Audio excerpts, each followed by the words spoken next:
Yo, what is going on? Everyone in the crypto space.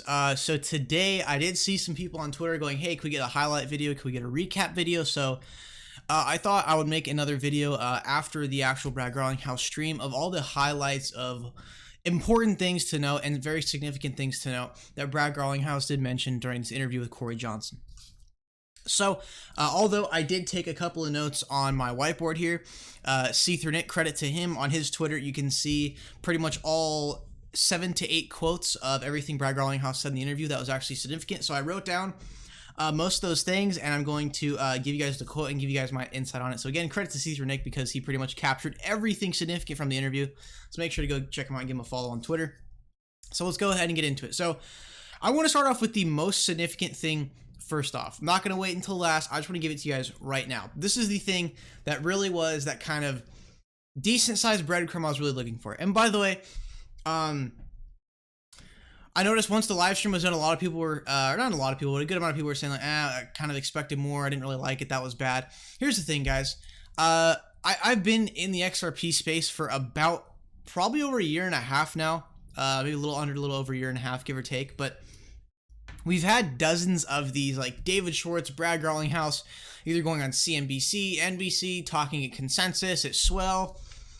And I've been through a lot of these. And at the very beginning, when I first got in, when Brad Garlinghouse would get interviewed on like a news media, I was like, dude, I was so pumped. I'm like, I told everyone in the XRP checks, I was new. I'm like, hey, dude, he's definitely gonna be announcing something. And then everyone responded with, no, dude, this usually doesn't happen. So this interview, I mean, whenever some sort of interview happens with significant members of the Ripple team, don't expect any big announcements because they usually do not make announcements in that form.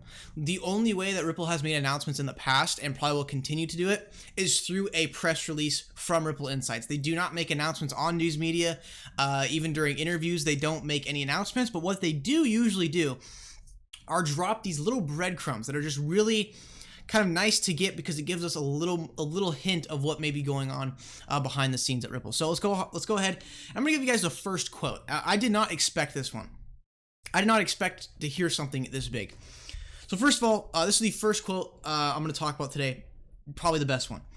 He says the third quarter will definitely be a record in institutions buying and holding XRP. And I know recently on the XRP Ledger Monitor on Twitter, we have been seeing a lot of large transactions through the ledger. So he's saying that the third quarter will definitely be a record in institutions buying and holding XRP.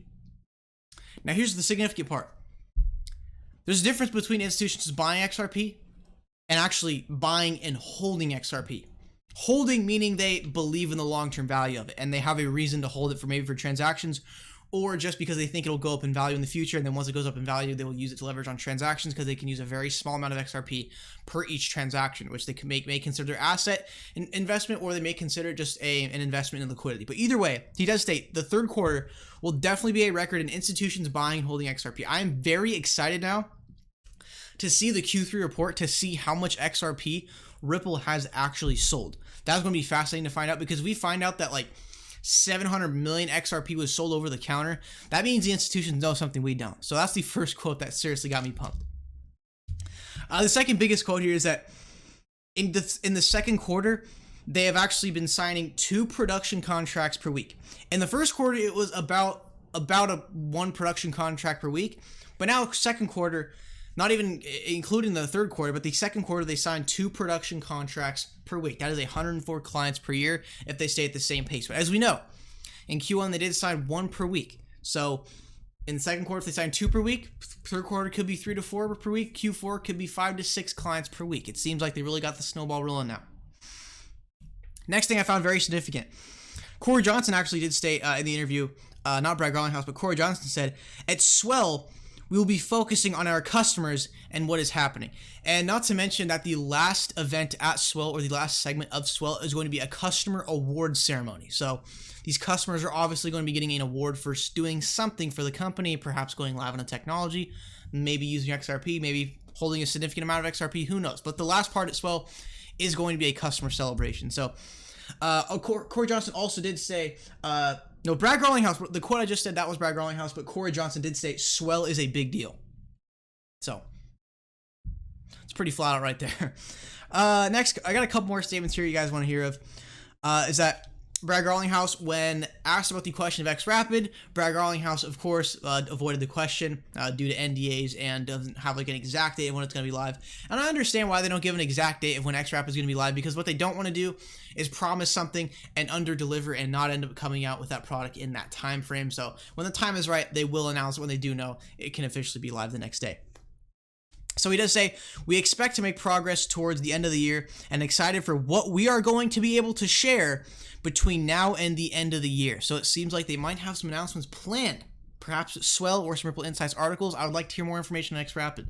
And they are going to have to build up liquidity prior to XRapid going live, and they're going to do that by making announcements regarding XRapid, the clients, and the usage of it. So I really love that statement when he says, for what we are going to we expect to make progress towards the end of the year and excited for what we are going to be able to share between now and the end of the year. So that kind of hints towards some announcements right there.